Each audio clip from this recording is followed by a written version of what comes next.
नमस्कार दोस्तों, स्वागत है आपका द डेली डिस्पैच चैनल में। तो दोस्तों, यह खबर बताने से पहले मैं आपको एक इंटरेस्टिंग बात बताना चाहता हूं। क्या आप जानते हैं कि दूसरे विश्व युद्ध की शुरुआत का कारण क्या था?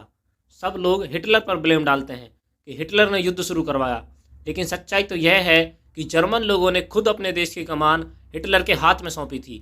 वोट करके उसे चुनकर लाए थे। यहाँ तक कि जब युद्ध शुरू हुआ तो उसे बम्पर सपोर्ट भी दिया। तो सवाल ये होना चाहिए कि जर्मन लोग, जिन्होंने 10-15 साल पहले वर्ल्ड वॉर 1 देखा था, भयंकर उसमें तबाही देखी, तो उसके बावजूद उन्होंने हिटलर का समर्थन क्यों किया? और उससे भी बड़ी बात, पहले विश्व युद्ध की विभीषिका झेलने के बाद, बर्बादी देखने के बाद, दूसरे विश्व युद्ध में हिटलर को वह समर्थन क्यों कर रहे थे? तो इसके पीछे कारण है पश्चिमी देश। जी हाँ, यही है दूसरे विश्व युद्ध के असल कारक। इन्होंने पहला विश्व युद्ध तो जीत लिया, उसमें जर्मनी को हरा भी दिया, और उसी के साथ इन्होंने जर्मनी पर अत्याचार शुरू किया। जर्मनी के जितने भी एसेट थे, खास करके जो इनके कोयले की खदान थी, उस समय कोयला बहुत बहुमूल्य था, वे सारी कब्जा ली। जर्मनी के लोग दाने दाने को मोहताज हो गए। जर्मनी को एयरफोर्स रखने की कोई इजाज़त नहीं होती थी। जर्मनी अपनी सेना नहीं बढ़ा सकता था, अपने देश में कोई भी काम नहीं कर सकता था।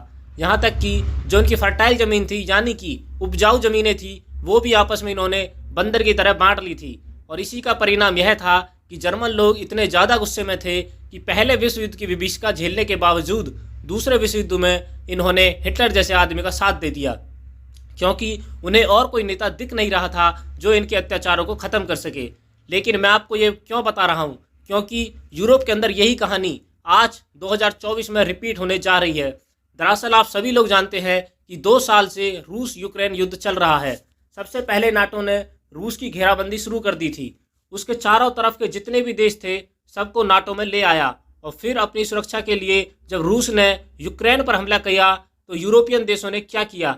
सबसे पहले रूस के जितने भी एसेट थे, मतलब कि जितनी भी रूसी कंपनियां थी, उनके हेडक्वार्टर थे, उनकी ज़मीनें थी, उनकी फैक्ट्रियां थी, यूरोप के अंदर सब कब्जा ली। यहाँ तक कि यूरोपियन बैंकों में जो कुछ बड़े रूसी बिजनेसमैन थे, उनके एसेट भी उन्होंने कब्जा लिए थे। और इनकी वैल्यू कितनी थी? लगभग $300 बिलियन से भी ज़्यादा। यानी कि इस धरती पर 100 से ज़्यादा ऐसे देश हैं जिनकी टोटल अर्थव्यवस्था, टोटल जीडीपी भी $300 बिलियन क्या, उसके आसपास भी नहीं है। खुद यूक्रेन की जीडीपी $300 बिलियन नहीं थी। इससे आप अंदाज़ा लगाइए कि रूस के साथ कितना बड़ा अन्याय था। लेकिन वो तो अन्याय था, अब यह अत्याचार पर उतर आए हैं।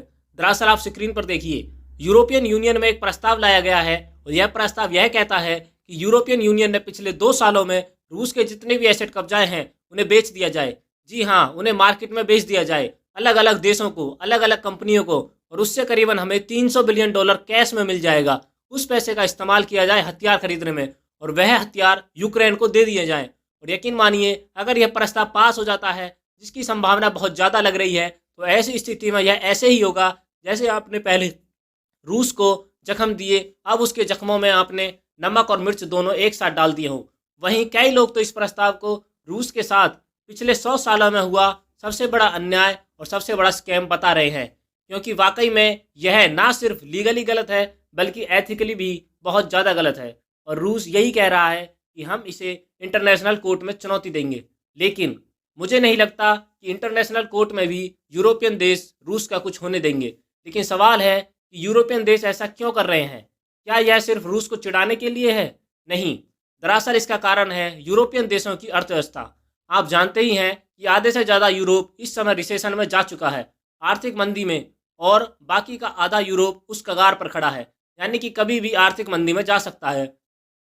इस वजह से यूरोपियन देश अब यूक्रेन को उतनी मदद नहीं दे पा रहे हैं।